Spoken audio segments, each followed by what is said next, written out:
guys, it's Fancy Fridays with me, Fancy Nancy, and today I'm here at the Dollar Tree, and I want to, this is my one-stop shop for holiday decor, and they have a great selection of St.Pattys Day stuff. As you can see, I have found my tie, honey. This is so cute. Totally could wear this out. I love it. They also have really cute hats that you can wear as you make your way out, and light up necklaces. These would be really cute on your wreath holder that you are repurposing for every holiday for your front door.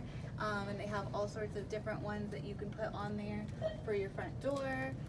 They have really fun glasses that you could wear, a bow tie, beads, tons of stuff that you can do for St.Pattys Day to be festive.